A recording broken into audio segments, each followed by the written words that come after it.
5 years ago, I lost my memory in a car accident. Lucas Lynn told me he was my lover. He saved me, took care of me, and we naturally got married. For 5 years, I devoted myself to him, taking care of his every need. I thought I was the happiest wife in the world, but when I was about to tidy up the study, I overheard a conversation between Lucas and his childhood sweetheart, Lucas. Arya has been so dedicated to you these past 5 years. She practically waits on you hand and foot. I'm getting jealous. Lucas fondly stroked her head. Silly girl, all that menial work is what she's supposed to do. I'd never let you do such things. Furious, I pushed open the door and accused Yvette of being a homewrecker. To my shock, she produced a marriage certificate with Lucas, claiming I was the one intruding on their relationship. In the ensuing scuffle, I hit my head on the bookshelf and regained my memory. It turned out I was actually the heiress of the wealthiest family in town. Looking at Lucas, who was still berating me, and the sniffling Yvette in his arms, I turned and dialed my bodyguard's number. Ethan, your young miss has been bullied. Miss Ruan, we've finally contacted you. We've locked onto your location. I'll be there to bring you home within 3 hours. On the phone, Ethan's voice was as steady and reassuring as ever. Alright. After hanging up, I rinsed the bleeding wound on my forehead with cold water. My reflection in the mirror was pale, but my eyes were no longer filled with the docility and confusion of the past 5 years. Instead, they were ice cold. My name is Arya Ruan, or rather, I finally remembered that my name is Arya Ruan, the only daughter of the Ruan family. After treating my wound, I came out of the bathroom. Lucas was standing in the upstairs hallway, looking down at me condescendingly, still cradling the sniffling Yvette in his arms. Hey Arya, if you're not dead, stop pretending. His voice was full of disgust. You could have dodged just now. Why did you deliberately hit the bookshelf? Don't you know you scared Yvette? Come here and apologize to her right now. These outrageously shameless words pierced my heart like a steel needle. I can't believe I played the role of the submissive Arya for 5 years for a man like this. Countless images flooded my mind like a tidal wave. The life that belonged to Arya Ruan was as clear as if it had happened yesterday. Along with it came a surge of hatred. 5 years ago, I woke up from a car accident with no memory. It was Lucas who held my hand and gently told me that he was my fiancé of many years, the only person I could rely on in my life. I believed him, clinging to him like a lifeline as I returned home with him. He not only erased my past, but gave me a false identity, complete with a fake marriage certificate that now seems laughably absurd. For 5 years, I cooked and cleaned for him, managed everything at home so he could focus on his career without worry. I even ate nothing but plain noodles for a month straight to save money to buy him a nice watch. I thought my devotion would earn his cherishment, but everything that just happened made me realize that my 5 years of deep affection were nothing but an exciting game in their eyes. Seeing that I kept staring at him without responding, Lucas's face flashed with inexplicable panic, but it was quickly replaced by impatience. He tossed out a sentence, "Hurry up and make dinner, Yvette's hungry." Then he took Yvette back to the bedroom, no longer paying attention to me. I looked down at my rough hands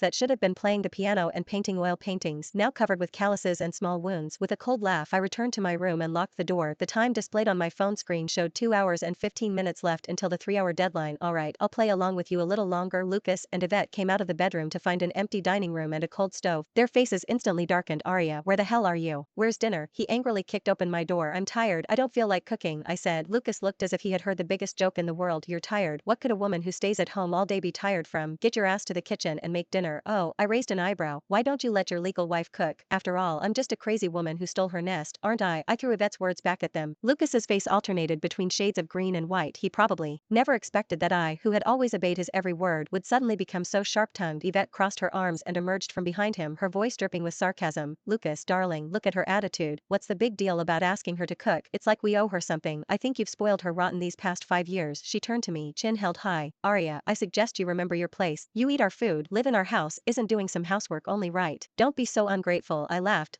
so hard tears nearly came to my eyes. Your house. I stood up and walked towards them step by step, my gaze fixed on Lucas. Lucas Lynn, tell me, who does this mansion really belong to? Lucas's eyes darted around, unable to speak. This mansion was bought shortly after I lost my memory using a bank card he had coaxed me into using. That card, I now realize, must have been from my Ruan family account. He used my money to buy the house, yet had the audacity to make me believe I was dependent on him for survival. And you, I turned to Yvette, that new Chanel dress you're wearing must have cost quite a bit. I wonder which card it was charged to. Yvette's face changed color. I took a step closer, sneering. It was the supplementary card Lucas gave you, wasn't it? Do you know who's been paying off the bills on that main card every month over these 5 years? Lucas's career was just starting, and his income was far from enough to support such lavish spending. All the bills were paid by me. I used to think it was proof of Lucas's love and trusting me with his money. Now I understand I was nothing more than their human ATM. Yvette was left speechless by my questions, but after just a second, she straightened her back. Far from showing any shame, her face displayed a challenging defiance. So what? She shrieked, her voice shrill. Arya, what are you getting so worked up about? If it weren't for Lucas kindly taking you in 5 years ago, who knows which gutter you'd be rotting in right now. Every penny you've spent, every bite of food you've eaten, it's all thanks to Lucas's generosity. Without him, you're nothing. Lucas also shielded Yvette behind him, glaring at me furiously. Arya, what's wrong with you? I work my ass off outside, give you a home, let you manage the money. That's because I trust you. Your money is my money, isn't it? What's wrong with using some of it to buy Yvette a dress? What right do you have to make such a fuss? Don't forget, I've supported you for 5 years. Don't think you can turn the tables just because you got a little hurt. Let me tell you, without me, you're nothing, is that so? I looked at his face, flushed red with guilt, the last trace of attachment in my heart disappearing. I forcefully shook off his hand. Lucas Lynn, we'll soon see who is nothing without whom. But Lucas kept staring at me intently. Who said you could leave me? So what if the marriage certificate is fake? We've lived together for 5 years, our relationship is real, isn't it? Don't worry, to the outside world, you'll always be my wife. Lucas darling, sister must be in shock. We should give her some time to accept it, Yvette interjected, seeing the situation. She curled her lips into a malicious smile, deliberately emphasizing the word sister, then she turned to me, her nose in the air. By the way, Lucas, and I had quite a night yesterday. Go change the sheets and wash them, will you? Remember to wash them by hand, they're silk. Don't ruin them in the washing machine. As she spoke, she deliberately thrust out her chest, making sure I could see the love bites on her neck. Lucas also glanced at me, as if everything was perfectly normal. Yvette's right, you should find more things to do, then you won't have time for these silly thoughts. He flashed Yvette a playful, indulgent smile. Looks like you're not tired yet, let's continue tonight. I watched their little back and forth act, feeling like I was watching two clowns putting on a desperate performance. The wall clock pointed to 7:30 p.m. Ethan should arrive in about half an hour. Thinking about finally going home, I couldn't even be bothered to get angry. I just curled my lips into a faint smile. You want me to wash them? Sure. With that, I yanked the filthy sheets off the bed and flung them straight into Yvette's face. Then, taking advantage of her panicked screaming, I dragged her towards the washing machine. My actions caught Lucas off guard. He didn't react for a moment. The next second, I roughly shoved both Yvette and the sheets into the washing machine. Dirty things should be washed together. Ah, Arya, you bitch, let go of me, Yvette shrieked, kicking and flailing. I easily grabbed her wrist. 5 years of housework had made me much stronger than this pampered woman. Lucas finally reacted, rushing over and kicking me hard in the abdomen. The force was so great it knocked me to the ground. He then fished Yvette out of the washing machine and held her in his arms. Yvette cried in his arms, looking utterly pitiful. Lucas, darling, how could she do this to me? My wrist hurts so much. Lucas glared at me, his eyes full of fury. Arya, I really underestimated you. I lay on the ground clutching my stomach, cold sweat beading on my forehead from the pain, his face contorted with rage. Stop pretending, I just kicked you once. Then he viciously stomped on my wrist. The bones made an ominous creaking sound under the pressure.